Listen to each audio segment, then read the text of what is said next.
Hey everyone, welcome to the NoochieCast.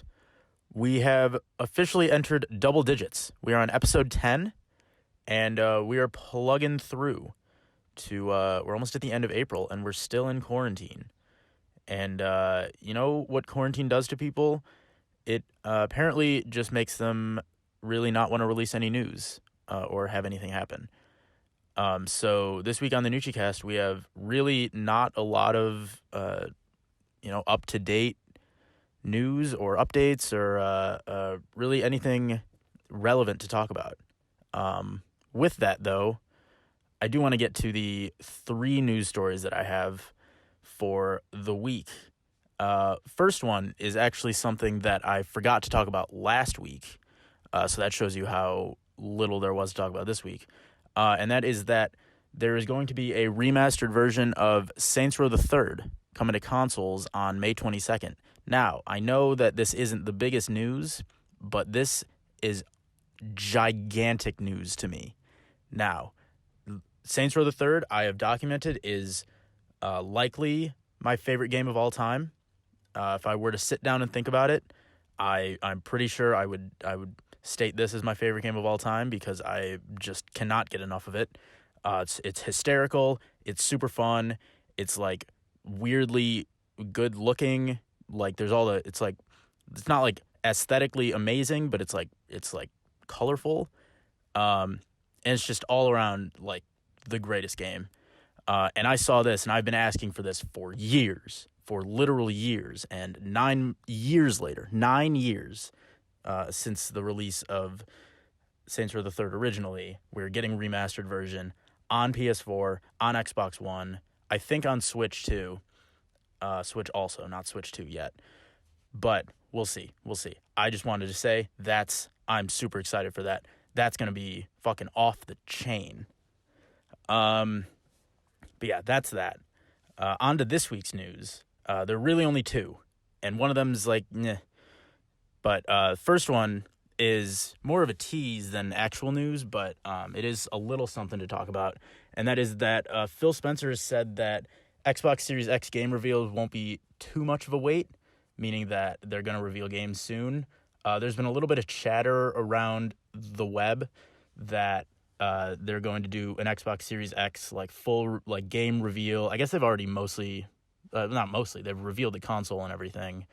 So they're going to do a full game reveal, and I assume that means UI reveal and software thing reveal all at once. But he's saying that that's not too far away. People are saying it's going to be in May, which is a week away. I'm rhyming. And that doesn't surprise me. The Xbox One reveal event was in May. I'm legitimately surprised we haven't already seen something. The way people are talking is that because E3 is canceled, all these news events like game reveals and software reveals that were going to be at E3 are going to be spread out over a bit of time now. Although I still would say that E3 in a way is still going to happen in that companies are on their own going to do their own mini press conferences. I'm sure PlayStation will have a state of play and Nintendo will have a direct, maybe not in that week, but over in that little period of early June, late May. But I think people are saying that they're going to start spreading out news over time instead of just trying to bank it all at once, which I like that we're just going to get a lot of news over a longer period of time. Again, sad we're not going to have the press conferences, but can't really do anything about that. But yeah, that's Series X gonna start having game reveals. I'm sure I don't know what these game reveals are going to be. I'm sure at this thing we'll hear a lot more about Halo Infinite. We'll start to hear about Assassin's Creed, Watch Dogs. I think there was a rumor that that's aiming to be a launch title, or definitely a launch window title. And so I'm sure we'll get a bunch of third parties there. Maybe a Cyberpunk official. Another trailer that it's just saying hey, it's coming to Series X, even though we knew that. And then we might get Playground's Fable, assuming that's happening, or I don't know, Forza 8, whatever the next entry in the Forza series is. I pretty sure it's the Forza Motorsport, not Forza Horizon.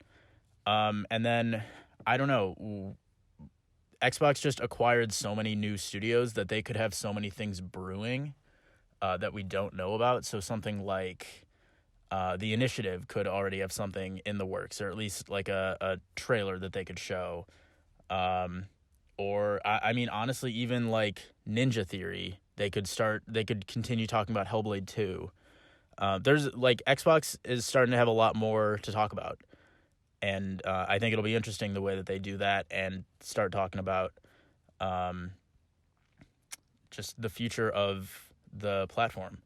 And in the same vein, I'm really hoping that PlayStation kind of starts to do the same thing, that we know they have things to talk about. They have to reveal the console still. They really haven't talked about much. They revealed the controller, and I think that's basically the biggest part that they've revealed, because specs are cool when they're paired with something else, but on their own, specs are just numbers. And I don't think that you're going to be able to sell a console on just specs. And right now, Xbox, not even in terms of like good messaging, but just any messaging, Xbox is so far ahead because they have just said things. And PS5 has been, Sony has been really kind of laying low on the PlayStation 5 front.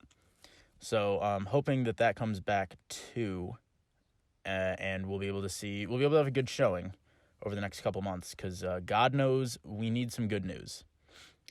The other piece of news that I had is that NPD numbers came out for March, and I don't really normally do NPD numbers because I just think like I love seeing which ones are on there and which sold the most, but I don't think that they're usually particularly noteworthy. This week we're a little short on news, and also it's kind of an interesting NPD because the number one game for March was Animal Crossing. Now this is noteworthy in a couple ways. First one is that it's an Animal Crossing game. Now, it's a big series. Like, it's a really popular series, and everyone talks about it. But you never really think about it as like the series. Like, it's not Nintendo's flagship series. It's not like the one that you say, oh, every single person that plays games has to play this game. But it's definitely really popular. The other part about it is that it's an exclusive. Now, obviously, it's not like exclusives can't top charts on NPD, but you would think that in a month that had things like, I don't know, Resident Evil, Doom Eternal, and then, residuals like Call of Duty, even something like MLB The Show, which has a platform with a higher install base and is probably more generally accessible because it's a sports game. The Animal Crossing beat all them out. So the top 5 are Animal Crossing, Call of Duty Modern Warfare, MLB The Show, Resident Evil 3, and NBA 2K20. And Doom Eternal is 6th, Persona 5 Royal is 7th, and not to just continue going on the list, but GTA 5 is 8th. Like, on that, Animal Crossing, really impressive that it's at number 1. Just shows that that quarantine really made people want just a peaceful, a good, like, it got really good reviews, and that made people want to buy it. It's just a peaceful game that people like, and it's kind of that thing that's scratching people's itches right now. So that kind of is, it was just the perfect game for the perfect time. Not like silver lining, I guess, is like shitty time, but you get a game that fits it well. The other one that I just really want to talk about is GTA 5, because I cannot understand how this game is just still on there. It's top 10 every month. It's like, I don't know who else in the world doesn't own this game. It's so good. But it's like, it's so prevalent, and it's like, I've bought it a couple times, but it's 2020. This game came out 7 years ago. Why? Not why, but like, how are people still buying it? Like, props to Rockstar for just pumping out content for it. but holy shit, that game is a fucking horse that cannot be stopped. Third piece of news fourth piece of news that I forgot about, just want to mention briefly, is that in terms of Game Pass, I've told my stories about how Game Pass is my savior, and announced this week is that Red Dead Redemption 2 is coming to Game Pass, knocking off the aforementioned GTA 5. GTA 5 will be coming off of Game Pass in favor of Red Dead Redemption 2, but I think that's just a really cool thing, that one of the biggest titles in entertainment, not even just in like gaming, but in entertainment totally in terms of gross, is coming to Game Pass, and you get it for $10 a month. And on that note, segueing into what I've been playing, take a wild guess. It's Red Dead. I've been, after I played through Persona, I was just like, you know what? I just kind of want, I don't want like something really tense. I just want to kind of like something a little more peaceful. I don't own Animal Crossing yet, so I just went back to Red Dead, thinking open world. You know, I only got through about half the story when I played it before, so I just figured I'd pick up where I left off.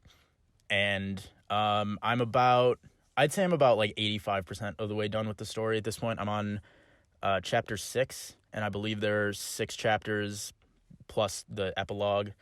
So, Red Dead it's one of the most impressive games I've ever seen. I don't think I would, like, if I were to review it, I don't think I'd give it a 10 because there are a lot of little, like, nitpicks I have with it. But I also think a lot of the nitpicks are intentional choices. Like, it's not like, oh, it's buggy. It's like, oh, I don't really want to have to go back and eat all this food to, like, stay alive. It's like, I'd just rather my health regenerate. Things like that. But otherwise, like, it's so impressive. The world is so well crafted. The story is really good. It's not perfect. One of my nitpicks is that the story is, at this point, a little too long and just, like, a little weirdly paced. But, that's kind of that. I'll return with my full thoughts when I finish it. The other game that I've been playing, I cannot yet talk about because I am playing it for review, and it is under NDA. I will talk about that, I believe, by this time, or by the time that the next NoochieCast comes out. The embargo will be up, so I'll be talking about that then. And that's that with both the news and what I've been playing. So I want to move on, and I was just thinking, you know, what I've been wanting to look back at the generation and at the decade, and I know I already did my best top 10 games of the decade, top 10 games of the generation, like, but I just wanted to look back again, and I made a list of all of my games of the year from 2010 to 2019, so the past decade, and I want to compare that with the Game Awards Game of the Year for that year. And I'm using the Game Awards as kind of a litmus test for the rest of the media. I know that there are dozens, hundreds of Game of the Year awards given out, but the Game Awards it's definitely the biggest scale and the most widely known. So I just figured I'd take that as the litmus test for the Game of the Year. And, you know, if there's something else I need to say, I'd say it, if, like, they gave it to the wrong game or whatever. But I want to compare them, and I kind of want to talk about where are the differences, because, I'll lead with this. I agree with the Game Awards on Game of the Year in none of the years since 2010. Like, literally, we have the same Game of the Year in 0 of the years. Now, some of them are because they're games that I didn't play in the Game Awards. Some of them were, games that were just, like, not huge to me. Some of them were just games that I didn't love. But so I want to go through from 2010 to 2019, starting in 2010, and just say, like, here's what I chose and why, and here's what the Game Awards shows and see like what discrepancies are there. I think it'll be an interesting comparison between my tastes and the Game Awards, and then just talking kind of through what I liked about gaming at the point and what the kind of general media thought of gaming. So in 2010, my game of the year was Super Mario Galaxy 2, because it was. Now granted, at this point I'm like a preteen, so give me a break here. But Galaxy 2, I think even still is widely regarded, like the Galaxy series is widely regarded as one of the best like pairs of Mario games, if not the single best. And especially like 3D Mario games. I played this game to completion. I loved like 100%, like all 120 stars. It was like, it's super fun. It's so like beautiful. It's so well structured. The game plays so well. And I was looking on like creating this list, just looking at what the Game Awards gave to the Game of the Year and what the nominees were. It wasn't even nominated.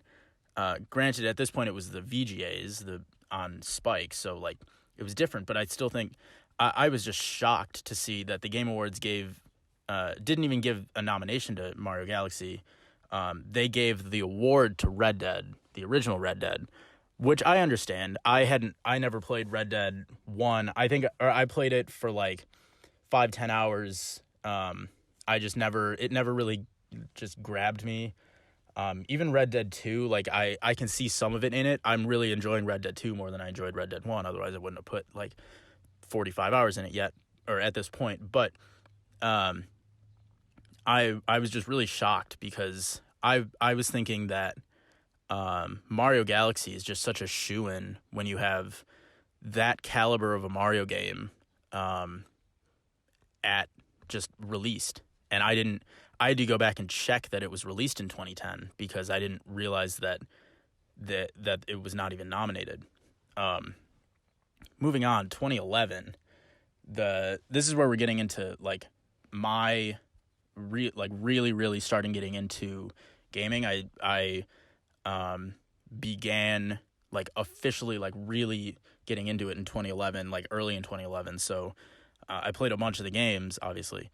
And so I'm not calling it a 4-way tie because I'm going to give it to one of them.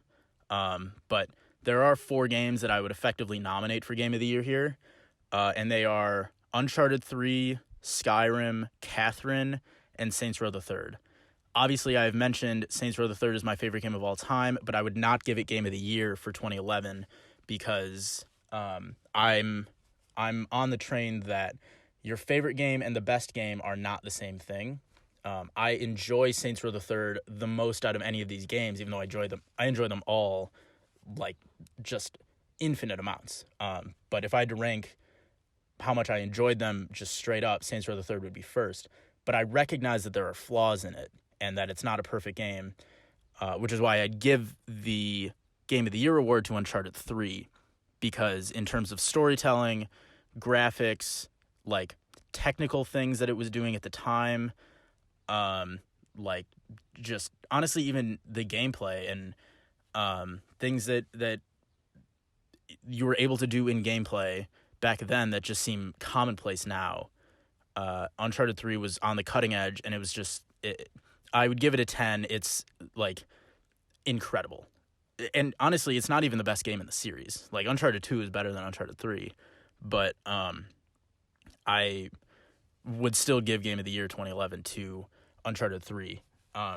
But this is the closest we get to the Game Awards matching one of mine, because the Game Awards gave it to Skyrim. I absolutely understand that. Skyrim, like similarly to Uncharted 3 there, just on a technical standpoint, having a world that big and being able to do so many things at that time with like PS3 and Xbox 360 hardware is really impressive. The game is beautiful still. Even like 9 years later, it's still really beautiful. Just in terms of staying power, like in hindsight, Skyrim has become like another one of the best-selling games. It's on every platform you can think of. So this is probably the one I disagree with the Game Awards the least, because like I completely understand it. 2012, my game of the year went to Far Cry 3. Far Cry 3 also one of my favorite games of all time, but in this case, 2012 was not that great of a year for games in my opinion. Like, I remember IGN gave Game of the Year to like Journey. Great game. I don't think it's Game of the Year material. I don't think it's better than Far Cry 3, but it's like a kind of a transcendent experience. Far Cry 3, just incredible game. I've gone on at length about why I love Far Cry 3. Just the characters, the gameplay, the world, just everything that you can do. The Game Awards gave it to The Walking Dead, the Telltale series. And this is one that I absolutely can understand. The Walking Dead, like, in terms of telling a story in games, this kind of, I don't know if I want to say revolutionized it, but it really, really impacted the industry in how just linear, impactful, like, evolving stories can be told. I'd say it's a little frustrating that it didn't really end differently. Like, there weren't really multiple endings, despite the fact that you can make your choices all throughout the game. But just on a pure story, like linear, emotional, effective level of a story, like it's still one of the ones up there for me. Like, it's one of the few games that really like hit me emotionally, and like where I was tearing up at the credits, where I just really connected with those characters. So if I were to nominate games for Game of the Year, I'm sure The Walking Dead would be on there for 2012. But I do say that Far Cry 3 is, in terms of being a game, Far Cry 3 is, I think, just a better game than The Walking Dead. I don't think it tells a better story, but I think in terms of gameplay, in terms of even having like memorable characters, not to say that Voss is more memorable than Clem or Lee, but definitely a bigger villain. And so I just say Far Cry 3, just on a pure gameplay perspective, takes that from me. 2013, I mean, talk about a game that made me cry. The Last of Us, I think, pretty obviously. Also, like, this was probably my second favorite game of all time. I keep bringing up this thing of like, oh, it's my favorite game ever, but I mean, that's gonna be a point where The Last of Us is such a it's such a powerhouse in storytelling, in gameplay, in world building, in environmental storytelling, in technical achievement, in voice act. Like, the list goes on in the things that it did that no other game has ever done, and I really applaud it for it. I think it's one of the greatest games ever made. And with that, the Game Awards gave it to GTA 5. Now, 2013 was a stacked year for games. Like, 2013 might be one of the best years for gaming that I've ever seen. Like, this is a year where that BioShock Infinite came out, and it was like not even being considered for Game of the Year in a lot of places. I know I didn't. When I like looked at the list, I was like, BioShock, that's great. It was a great game, but like, yeah. Regardless of it being a powerhouse year for games, the two that deserved it would have been Last of Us and GTA 5. So, again, I guess I'm really not disagreeing with that at all, but I guess I will in a bit. But the fact that GTA 5 won it there, I completely understand it. I personally disagree, because I think The Last of Us is a better experience overall, but they're two. It's just two sides of a coin of, do you think that The Last of Us's storytelling and technical achievement is greater than GTA 5's? I guess The Last of Us is like aesthetic and presentation technical achievement, versus GTA 5 having really engrossing gameplay, an interesting story, and then technical achievement in the world itself. So, like, things happening in the world and the size of the world itself, things like that. So, I mean, again, that would probably be 1-2 in the year. 2014 is where we kind of get to a lull in the decade, where, and obviously it's the year after console releases, so like we're still kind of like sputtering, where we don't really know what's happening with the consoles yet. I would give the award to The Wolf Among Us, another Telltale series. I would say a close runner-up is Far Cry 4, just another great game in the Far Cry series, not better than Far Cry 3, and I don't think it did as much to kind of push anything than The Wolf Among Us did. So I guess it would be a little flipped from 2012, where Far Cry beat a Telltale series. Now a Telltale series beats Far Cry, in my opinion at least. The Game Awards gave it to Dragon Age Inquisition. I don't really have any kind of dispute with this, mostly because I didn't play Dragon Age, so like I don't really have an opinion on it. I can tell that I probably wouldn't enjoy Dragon Age just because I'm not huge on the fantasy setting, and we'll get to that in a second. And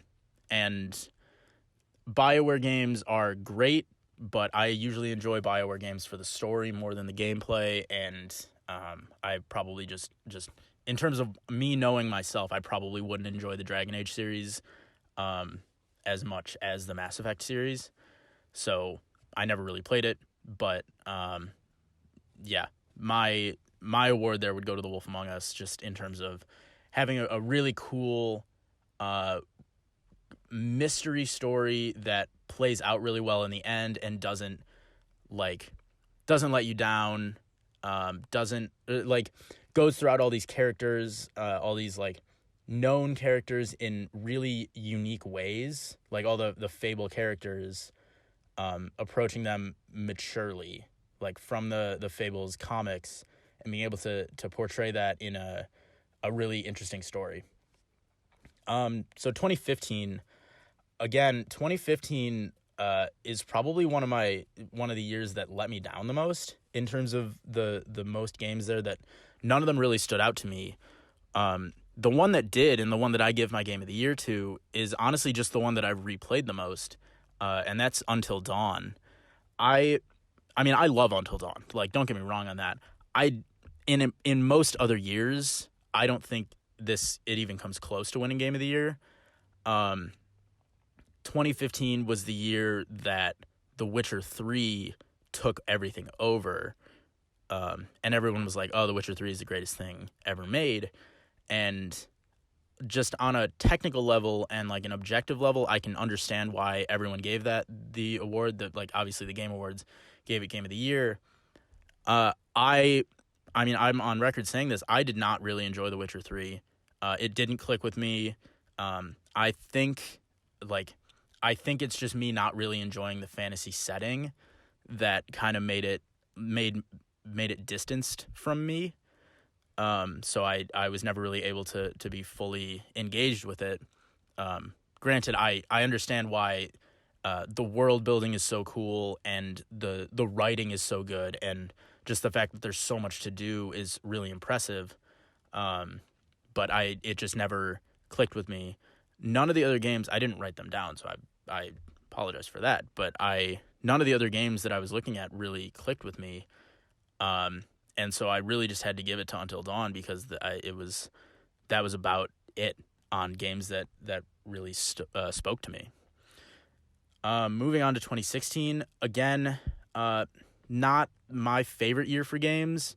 I give the award this year to a game that this might be me just saying, this was a game that, like, I just put a bunch of time into, and I think is just probably my favorite game from the year, so I guess I'm just giving it my game of the year. But it would be Forza Horizon 3, and it's honestly, this might be more of a testament to, like, this is the Forza Horizon series, just this is all of its awards put into one, because the series is amazing. I love that series, and I think it's it's such an impressive accomplishment that Playground can make an open world driving game feel so alive, despite it being like there are very few people like people in the world. It's just other drivers, and yet like the world is so rich and alive, and there's so many things to do, and it never really felt like bogged down in like, I'm just doing another race. It's like, oh yeah, I'm doing another race. That's awesome. And I put somewhere between like 80 and 90 hours in that game. It was, I could not stop playing it. And I don't even like driving games that much. It's just that it's a testament to how much that game spoke to me, that it just like just scooped me up and flew me away to another world. Another game that I'd give a shout out to from 2016 is Uncharted 4. Uncharted is my favorite series. I don't think Uncharted 4 is my favorite game from the series, though it definitely has some of my favorite moments. Specifically the A Simple Life chapter 4, where like you just get to see Nate in his attic and then playing Crash Bandicoot with Elena. Like, I love that chapter. It's just so cool.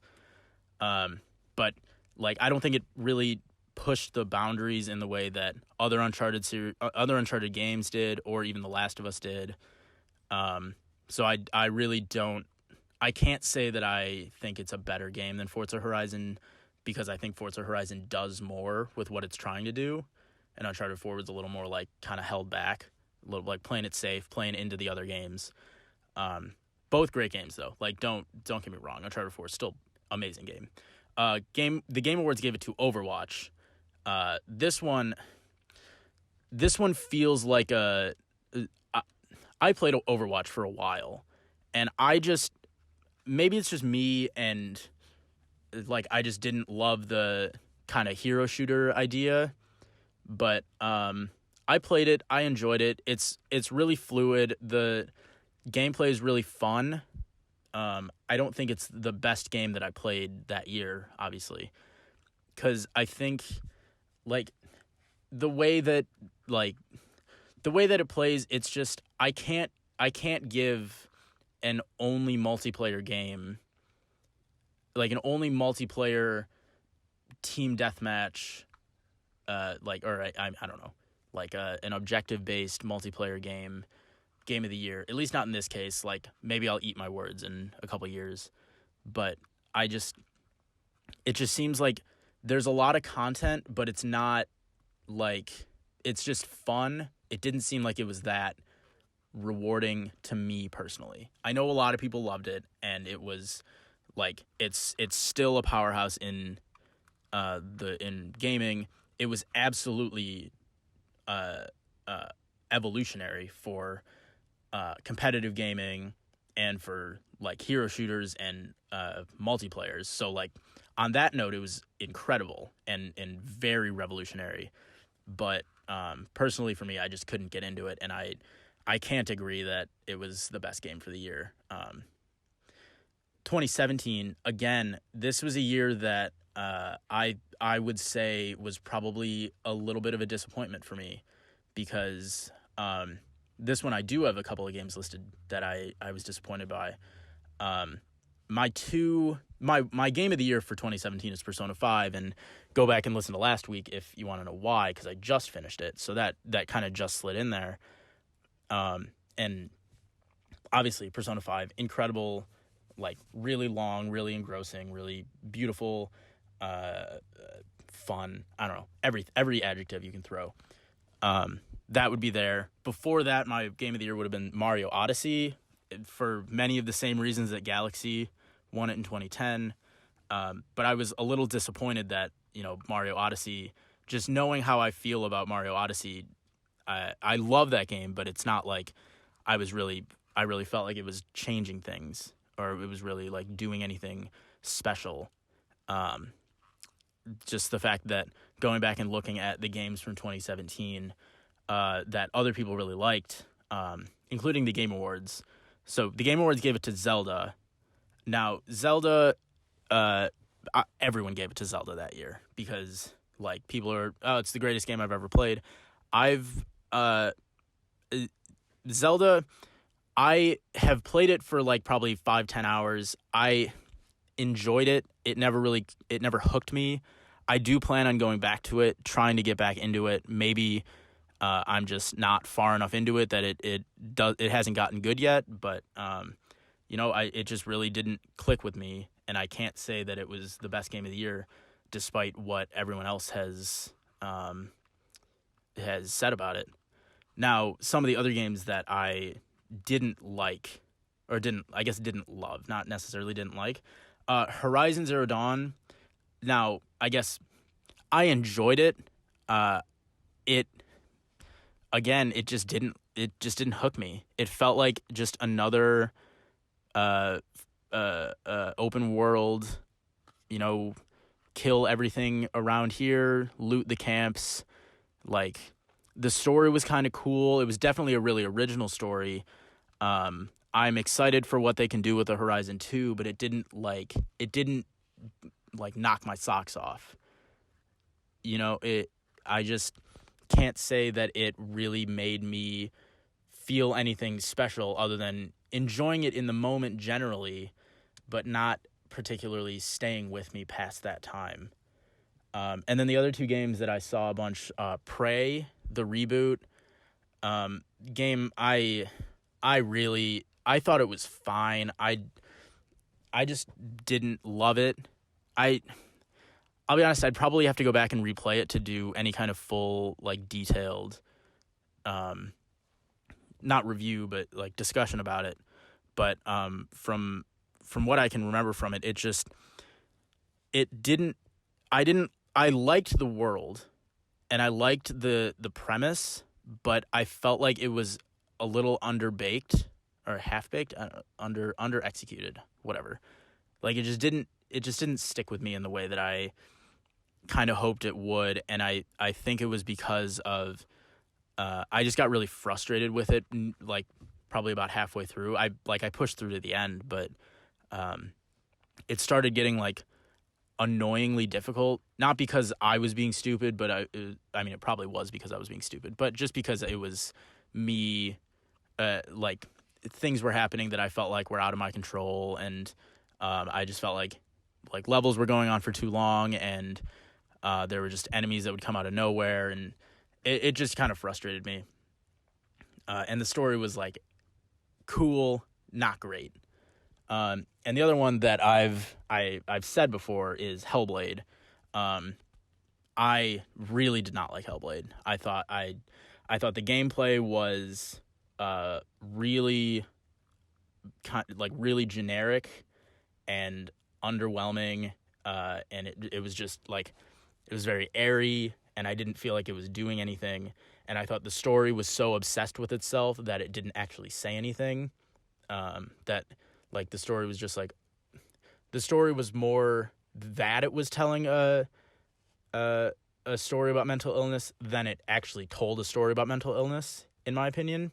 So I just felt like you play 10 minutes into the game, you realize, this is a story about mental illness, and then that's that.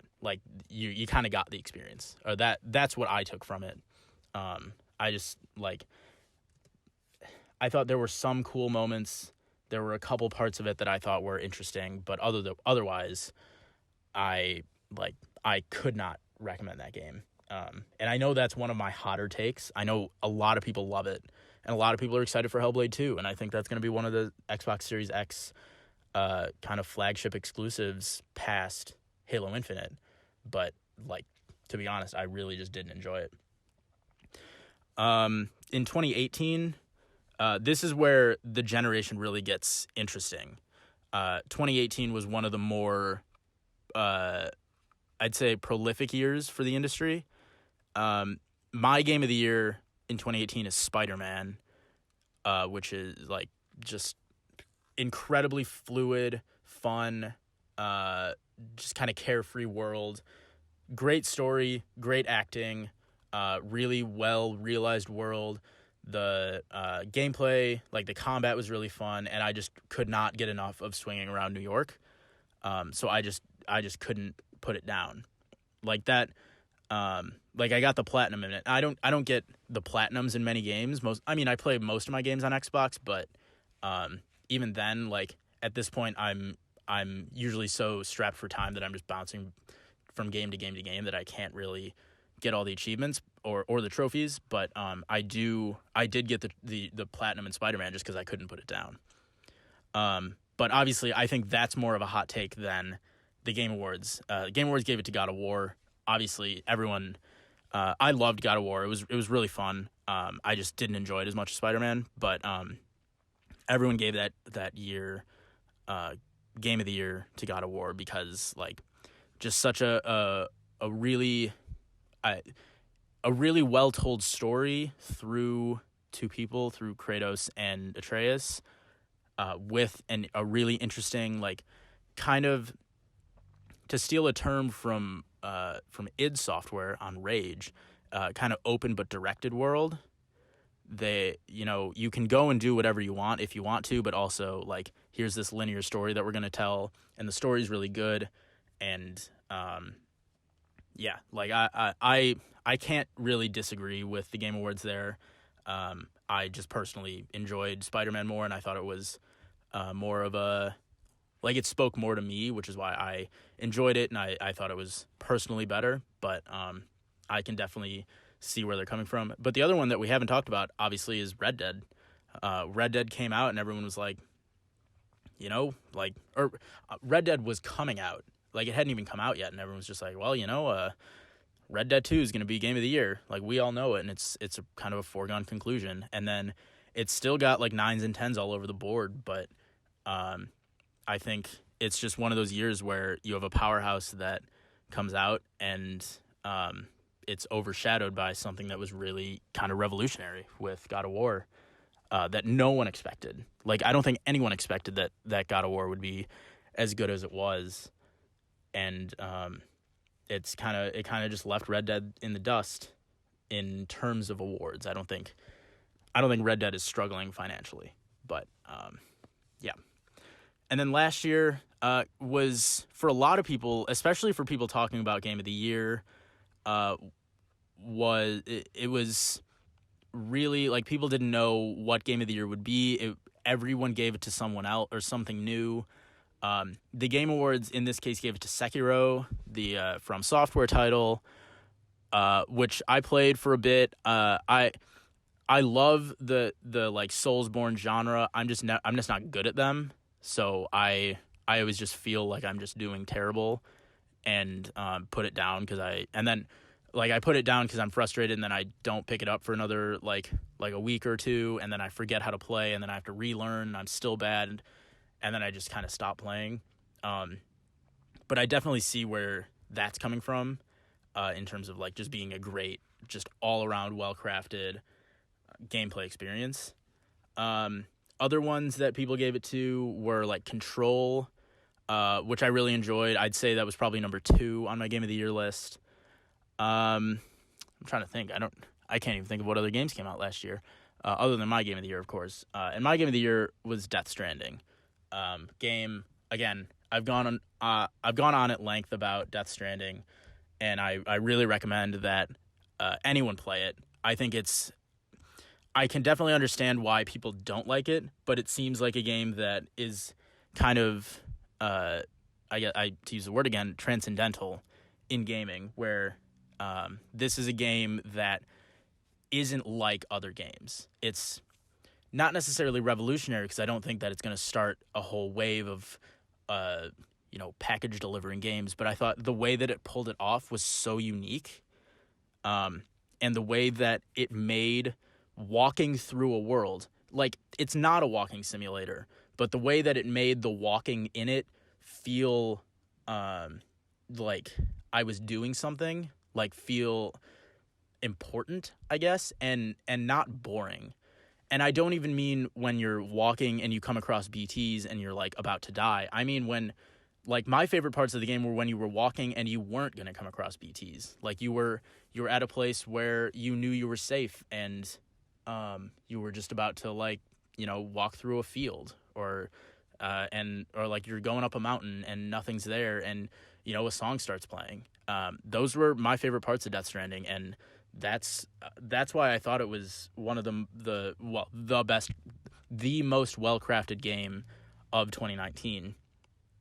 And I honestly would put it up against most of the games on this list, on my Game of the Year list, because I just think it was unlike any game I've ever played before, and it was an experience unlike anything I've ever had before in terms of both like what I was doing, but how I was feeling, and what I was like, I don't know, not what I was experiencing, but like what I was kind of just going through in gameplay and emotionally. The story, really interesting, kind of up its own ass, but, you know, it's a Kojima game. Like, they're all like that. So, yeah, that was my Game of the Year for 2019. Sekiro, great game. Didn't love it as much as I think I could have, because I think Sekiro is all the From Software games are they have their audience, and I feel like that's kind of set. Like, if you have played a From Software game and you didn't like it, I can't imagine that you're going to go back and say like, oh, I actually really love this game now. Like, I think if you like those games, you're going to love those games, but if you don't, then you're not. And I enjoy them to a point, but I just can't get over the hump with them, and I cannot come to a point where I can say, you know, this game that I could really only get like a quarter of the way through or a third of the way through, I don't really know how far I got, but was the best game of the year. I just can't say that. So I would have to disagree on that, but I can see where it comes from for people who are who really enjoy that series. So those are my games of the year for the decade, and great timing because my computer just died. So yeah, those are my games of the year for 2010 to 2019, and comparing that with the Game Awards, I think it was really interesting. Like, it was a really interesting exercise to be able to see what, even in hindsight, what the Game Awards, the VGAs at some points were giving Game of the Year kind of as a gauge of what the general industry was thinking was Game of the Year versus what I thought personally, where I stood on those. And I think it was, granted, there were a bunch of them that I said, like, you know, I had my one, but I could see that as number two, or like as my second, and I could understand why someone would give it number one. But I do think it was really interesting to see how literally none of my games of the year matched with the Game Awards. And not like, I think not because I'm like some hipster or some, you know, I don't like these games because they're mainstream. I think it's just taste. And I think that it's kind of a testament to how different taste can be, and how, you know, in something like Best Picture, I feel like there's usually a consensus of this is going to win Best Picture, or this was the best movie of the year. Or like, I don't know, TV shows, even like things like that. It's hard to do for music, but in games there are so many people who could just say like, well, yeah, God of War was great, but like I personally loved Spider-Man, or I personally loved game Y, and I don't know, that I think it's just a really cool kind of experiment to have, where, you know, compare your own games with past games of the year and see how they differ. And in my case, it was all of them. In some of them by a lot. Some of the other Game Awards games of the year I really didn't enjoy, and some of them I did, and they just didn't come out on top. But yeah, I think that's just a really cool way of looking at it. So that's the NoochieCast for episode 10. We're finally in double digits.